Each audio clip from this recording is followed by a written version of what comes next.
तो hello anime lovers, आज मैं आपके लिए लेकर आ चुका हूँ द रेडर का चैप्टर 3। तो बिना किसी भी देर के वीडियो करते हैं शुरू। तो लिसे मैंने एपोलॉजी लेटर लिख रहा होता है कि मैं अपना सिर झुकाता हूँ और उत्कृष्ट भाइयों और बहनों से ईमानदारी से माफी मांगता हूँ। और लैपटॉप पर टैप कर रहा होता है उत्कृष्ट नेटवर्क भाइयों और बहनों के लिए। मैं लिसे मिन बेरोजगार बेवकूफ अपने गहन विचारों से आपका दिमाग चकराने वाला हूँ। तब से ट्रांसेंडेंट नेटवर्क देखना मेरी दिनचर्या का हिस्सा बन गया। ओ जे ह्यूंग नीम, आपको फोटो पोस्ट किए हुए काफी समय हो गया है। ब्लैक लॉयन केन, वह एक कुलीन परिवार के गुलाम के बेटे के रूप में पैदा हुआ था और मालिक द्वारा उसकी मां की हत्या के बाद वह चोरी की तलवार चलाने वाला भाड़े का सैनिक बन गया। उसके बाद उन्होंने सभी महान वंशों का कत्लेआम किया और महाद्वीप के सबसे शक्तिशाली योद्धा के रूप में पैदा हुआ था। क्या ये वही पारिवारिक फोटो है जो आपने पिछली बार किसी यात्रा पर ली थी? वह बिल्कुल अपने माता पिता की तरह दिखती है। खैर, अब वह निश्चित रूप से एक दयालु पिता बन गए हैं। ओ पर्जन ह्यूंगनियम, स्वॉर्ड डिमन पर्जन, महाद्वीप नंबर 1 तलवारबाज। फिर लिसेमिन कहता है हाँ ह्यूंगनियम। फिर ह्यूंगनियम कहता है आप तुरंत प्रतिक्रिया देते हैं। वैसे भी सेमिन, मेरे पास कुछ है जिसके बारे में मैं उत्सुक हूँ। जिस लड़की को मैं पसंद करता हूँ उसके लिए मेरे मन में भावनाएं विकसित हो गई है। मैं उसका दिल कैसे जीतूं? फिर लिसेमिन कहता है हालांकि हम इतने करीब है कि एक दूसरे को भाई कह सकते हैं। फिर लिसेमिन कहता है मैं कह सकता हूँ सबसे पहले एक भावनात्मक और हार्दिक संदेश के साथ एक महिला के दिल को प्रभावित करने का प्रयास करें। उदाहरण के लिए आप उसकी पीठ को देख सकते हैं और कह सकते हैं क्या तुम्हारे पंख उड़ गए? फिर ह्यूंगनियम कहता है पंखों से आपका क्या तात्पर्य है? उसके बाद लिसेमिन कहता है यह शब्दों का एक परिष्कृत खेल है। इसका मतलब है कि आपने सोचा कि वह एक परी थी। फिर ह्यूंगनियम कहता है क्या आप इसे मार रहे हैं भाई? फिर लिसेमिन कहता है यदि वे जवाब में मुस्कुराते हैं तो आपको कहना चाहिए मुझे लगता है कि आपकी मुस्कान के कारण मेरा दिल फट सकता है। फिर ह्यूंगनियम कहता है बहुत खूब। उसके बाद लिसेमिन कहता है वहां रुके बिना अपना ग्लास उठाए और बस। फिर ह्यूंगनियम कहता है धन्यवाद, अगर यह ठीक रहा तो मैं निश्चित रूप से अंक बचाऊंगा और फिर आपसे मिलने आऊंगा। उसके बाद लिसेमिन कहता है हाँ हाँ ठीक है ह्यूंगनियम। उन्होंने कहा वह मिलने आएंगे। उत्कृष्ट सत्ता के साथ बातचीत करते समय मुझे एक सामान्य गुण का पता चला, निष्पादन क्षमता। वे कभी नहीं जानते थे कि कैसे विलंब करना है। वे हमेशा अपने वादे खुद से निभाते हैं। वे कभी समझौता नहीं करते या भागते नहीं। उनके विपरीत मेरी वास्तविकता आलस्य के अलावा कुछ नहीं है। चलो इसे स्वीकार करते हैं, मेरे जैसा कोई हमलावर नहीं बन सकता। फिर लिसेमिन एक बोतल में से कुछ पी लेता है और बेड पर गिर रहा होता है। फिर कहता है जिंदगी अगर यह इस तरह होने वाला था तो इससे मुझे पहली बार में वह आशा नहीं मिलनी चाहिए थी। हमलावर बनना मैंने अब तक इसके अलावा कभी किसी चीज की कल्पना नहीं की है। मैं एक असली हमलावर बनना चाहता था और साबित करना चाहता था कि मुझसे गलती नहीं हुई थी। मैं उन्हें गर्व से दिखाना चाहता था। लेकिन 103 के आभा स्तर पर अटके रहने के बाद 6 साल बीत चुके हैं और अब मैं बिस्तर से उठ भी नहीं पा रहा हूँ। फिर लिसेमिन कुछ टाइप करने लगता है। उसके बाद लैपटॉप की स्क्रीन पर मैं सचमुच बदलना चाहता हूँ ऐसा लिखा था लिसेमिन ने, और पीकर एंटर का बटन दबाकर वही सो जाता है। थोड़ी देर बाद लिसेमिन की आंखें खुल जाती है।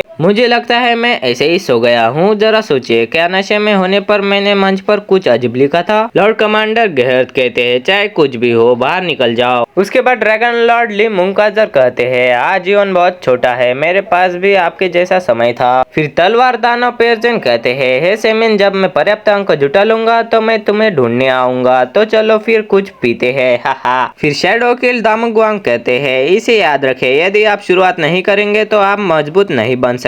जिस पर लिसेमिन सोच रहा होता है तभी कोई लिसेमिन के पीछे आ जाता है और लिसेमिन कहता है हर कोई सचमुच धन्यवाद। फिर लिसेमिन के पीछे का आदमी कहता है क्या आप बेरोजगार बम लिसेमिन है? और लिसेमिन कहता है कौन? कर्कश आवाज जैसे लोहे से पीस दिया गया हो, यह उत्कृष्ट सदस्य में से एक होना चाहिए। फिर वो आदमी लिसेमिन के पीठ पर हाथ लगाता है और लिसेमिन को झटका लगता है। फिर वो आदमी कहता है शक्तिहीनता अवसाद, और लिसेमिन को बहुत दर्द हो रहा होता है। फिर वो आदमी कहता है कमजोर इच्छा शक्ति, एक शापित संविधान जो किसी भी शरीर के दिमाग को कुतर देता है, इसे कटी हुई नस कहते हैं। लिसेमिन मन में कह रहा होता है ऐसा महसूस होता है मानो मेरे पूरे शरीर पर सांप रेंग रहे हो। और लिसेमिन को स्कूल में बुली करने वाला लड़का कहता है दिखावा मत करो लिसेमिन, और वो आदमी कहता है ओ, और लिसेमिन दर्द में कुछ कहने की कोशिश कर रहा होता है। फिर वो आदमी कहता है फिर भी आपने अभी तक हार नहीं मानी लिसेमिन। फिर वो आदमी लिसेमिन को धक्का देकर उसके साथ दूसरी जगह टेलीपोर्ट कर लेता है और कहता है एक अच्छा नाम है। फिर लिसेमिन कहता है हम कहाँ है? फिर वो आदमी कहता है मैं इतिहास का सबसे महान मार्शल आर्टिस्ट डोगो चोनमा यह घोषणा करता हूँ तुम कायर नहीं हो। और ये चैप्टर यहीं पर खत्म होता है। और अगर वीडियो पसंद आए तो वीडियो को एक लाइक और चैनल को सब्सक्राइब जरूर कर देना। और आपने आपने अगर पहले की वीडियो नहीं देखी है तो चैनल पर अवेलेबल है, अभी जाकर देख लो।